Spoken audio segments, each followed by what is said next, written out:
उन्होंने जनरल आसिम मुनीर को सैक करवाया जनरल बाजवा से, और डीजीसी जनरल फैज़ को लेकर आए SDG-ISI।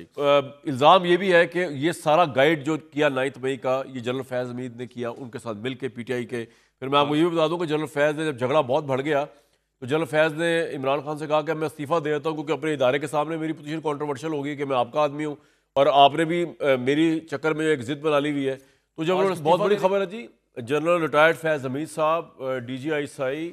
उनका कोर्ट मार्शल हो गया और उनको मैक्सिमम पेनल्टी जो है वो दी गई है, 14 साल कैद बामुशक्कत की सज़ा है। और कोर्ट मार्शल मिलिट्री कोर्ट की तरफ दी जाने वाली सज़ा जो है, इसका इतलाक़ 11 दिसंबर 2025 से होगा। और या ISPR से पता चला, और उनकी चार्जशीट उनके ऊपर जो लगी है वो है ऑफिशियल सीक्रेट एक्ट की खिलाफ वर्जी,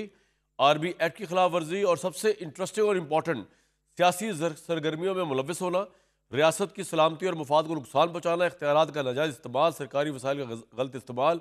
पुरतशद्दुद वाक़यात में मुलविस होना, 9 मई से जुड़े वाक़यात में मुलविस होना। फैज़ हमीद साहब के मुतल्लिक उनकी अर्ली रिटायरमेंट या अर्ली वो इस्तीफ़ा जो देने लगे, सबसे पहले खाकसार ने स्टोरी ब्रेक की थी, और वो स्टोरी मैंने दी थी रात 12:39 पर नवंबर 26, 2022 को, जिस नवंबर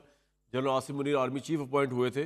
उसी दिन मैंने नवंबर 26 को ये दी थी कि अब इन्होंने जनरल फैज़ हमीद जो है वो फ़ौज छोड़ देंगे।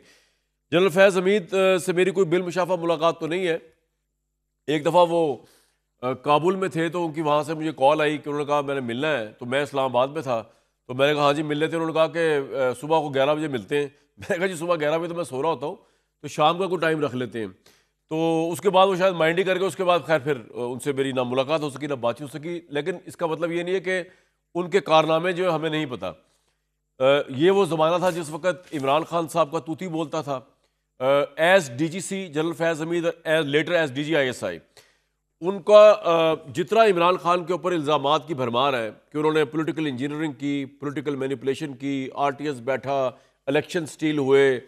MNAs MPs को मैनेज किया गया, पंजाब में गवर्नमेंट बनाई गई, फेडरल में गवर्नमेंट बनाई गई, vote of confidence Imran Khan का लाने ले जाने में, इन सब में जनरल फैज़ हमीद साहब का हाथ सफ़र किया जाता था। और आज जो सज़ा आई है उसके बाद तो लग ही रहा है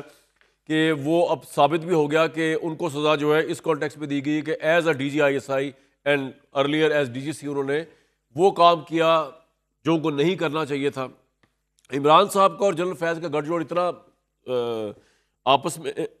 टाइट था कि जनरल बाजवा जब आर्मी चीफ थे, उन्होंने खुद बताया, उन्होंने कहा कि कुछ चीज़ें तो ऐसी थी कि जनरल फैज़ की मुझे बाद में पता चलती रही कि ये वो कर रहे थे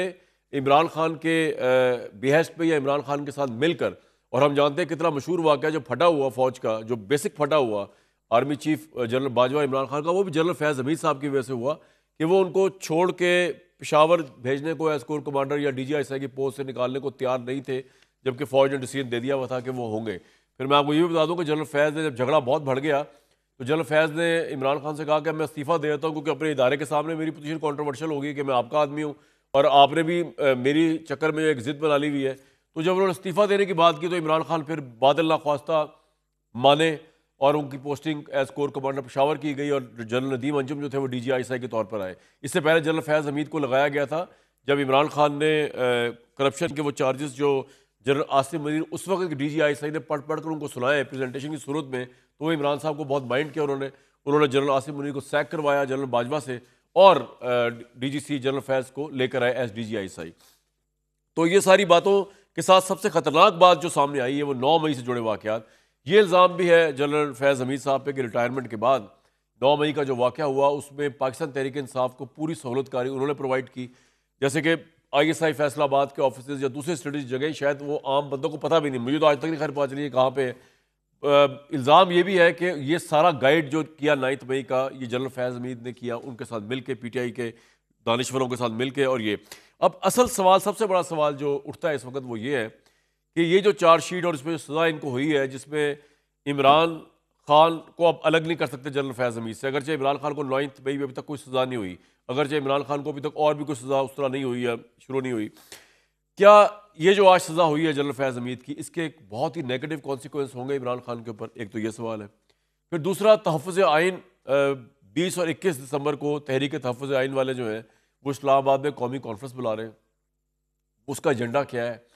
कौन सा आइन है जिसके तहफ़्फ़ुज़ के लिए जो है ये सब लोग मेरे भाई निकल पड़े हैं। और इसमें इन्होंने हुकूमत को भी नहीं बुलाया हुआ इसके अंदर। हुकूमत क्यों नहीं बुलाया, कि अच्छा जैसे ना होता अगर हुकूमत को बुला लेते। ये तमाम चीज़ें और जैसे राना सनाउल्लाह साहब ने भी ये बात कह दी है ना कि बानी पीटीआई के अपने बयानात की वजह से डेडलॉक तो हुआ, लेकिन उन्होंने ये भी साथ कहा है कि फैज़ हमीद का साथ देने वाले सियासतदानों का फौजी अदालत में ट्रायल होना चाहिए। तो ये वही बात है जो मैं कह रहा हूँ कि फैज़ हमीद साहब का जो फैसला है उसका क्या एडिशनल कॉन्सिक्वेंस इमरान खान के लिए होंगे।